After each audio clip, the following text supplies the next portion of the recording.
மாண்புமிகு பேரவைத் தலைவர் அவர்களே, இந்த ஆண்டு மானிய கோரிக்கையில் 100 அறிவிப்புகள் உள்ளது.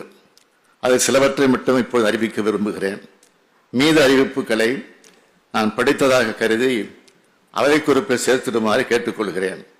கலைஞர் நூற்றாண்டு பேருந்து முனையம் மற்றும் ஏற்காடு ஆகிய இடங்களில் புதிய போக்குவரத்து காவல் நிலையங்கள், கிண்டி கலைஞர் நூற்றாண்டு உயர் சிறப்பு மருத்துவமனை புறக்காவல் நிலையம், படப்பை ஆதமங்கலம் புதூர் திருப்பரங்குன்றம் கோயில் ஆகிய இடங்களில் புதிய காவல் நிலையங்கள். நம்முடைய அவை முன்னவர் அவர்கள் காலையில் வந்தவிடம் ஒரு சீட்டு கொடுத்துருக்காருங்கிட்ட நெடுநாள் கோரிக்கைன்னு சொல்லி கொடுத்துருக்காரு. பேரணாம்பட்டில் இருக்கக்கூடிய காவல் நிலையத்தை வேறு இடத்திற்கு மாற்ற வேண்டும் என்ற கோரிக்கை கொடுத்திருக்கிறார். அதுவும் நிச்சயமாக பரிசீலிக்கப்படும். குளத்தூர், கேளம்பாக்கம், செங்குன்றம் உள்ளிட்ட இடங்களில் புதிய அனைத்து மகளிர் காவல் நிலையங்கள் அமைக்கப்படும்.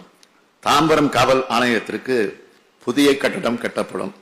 கோவை, பொள்ளாச்சி, திருப்பூர், நல்லூர் ஆகிய இடங்களில் 229 காவல் குடியிருப்புகள் கட்டப்படும்.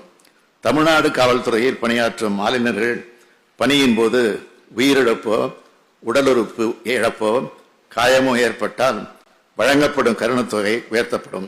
சிறப்பு இலக்கு படையில் பணியாற்றும் ஆளுநர்களுக்கு அத்தொகை உயர்த்தி வழங்கப்படும்.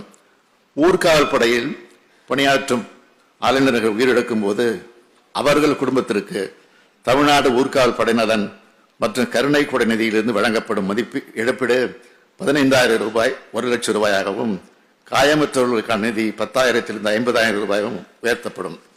கோவை மாநகராட்சியை விபத்தில்லாத மாநகரமாக மாற்றிட 5 கோடி ரூபாய் மதிப்பீட்டில் செயல் திட்டம் ஒன்று செயல்படுத்தப்படும். தஞ்சாவூர் வட்டார தடய அறிவியல் ஆய்வகத்தில் 5 கோடி 21 லட்சம் ரூபாய் செலவில் புதிய ஆயப்பிரிவு ஒன்று உருவாக்கப்படும். தீயணைப்பு மற்றும் மீட்பு பணியில் ஈடுபடும் பணியாளர்களின் பயன்பாட்டிற்காக 1500 தற்காப்பு உடைகளும், மீட்பு பணியில் ஈடுபடும் பணியாளர்களுக்கு சிறிய உபகரணங்களோடு கூடிய 3000 மீட்பு உடைகளும் 4 கோடி 50 லட்சம் ரூபாய் செலவில் வழங்கப்படும். ஏரல், கருமத்தம்பட்டி, மடத்துக்குளம், கோவலம், படப்பை, திருநெல்வேலி மாநகரம், புதுவையில் உள்ளிட்ட 7 இடங்களில் புதிய தீயணைப்பு மற்றும் மீட்பு பணிகள் நிலையங்கள் நிறுவப்படும். சமயபுரம், மேடவாக்கம், பெரம்பலூர், தியாகதுர்கம், நீடாமங்கலம், குளத்தூர் ஆகிய 6 தீயணைப்பு மற்றும் மீட்பு பணி நிலையங்களுக்கு புதிய கட்டடம் கட்டப்படும். அது மட்டுமல்ல, அரசு ஊழியர்களுக்கான புதிய மருத்துவ காப்பீடு திட்டத்தில் அரசு ஊழியர்களை சார்ந்துள்ள தாய் தந்தையாரையும் பயனாளிகளாக சேர்த்திட வேண்டும் என்று காவல்துறையினர் உள்ளிட்ட பல்வேறு அரசு அலுவலர்களிடமிருந்தும் கோரிக்கைகள் வரப்பெற்றுள்ளன. அவற்றை உரிய முறையில் ஆராய்ந்து அரசு அலுவலர்களை சார்ந்து வாழும் அவர்களது பெற்றோர்களுக்கும் மருத்துவ காப்பீட்டின் பலன் சென்றடையும் வகையில் சம்பந்தப்பட்ட அரசு ஊழியர்களின் விருப்பத்தை பெற்று தற்போது நடைமுறையில் உள்ள புதிய மருத்துவ காப்பீடு திட்டம் மறுசீரமைக்கப்படும்.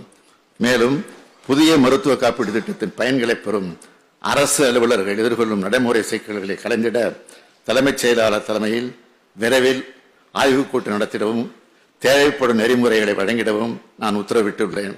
மாண்புமிகு பேரவைத் தலைவர் அவர்களே, எங்களது இலக்கு மிகப்பெரியது, எங்களது கொள்கை மிக மிக பெரியது. எனவே எங்களது பயணமும் மிக மிக நீண்டது.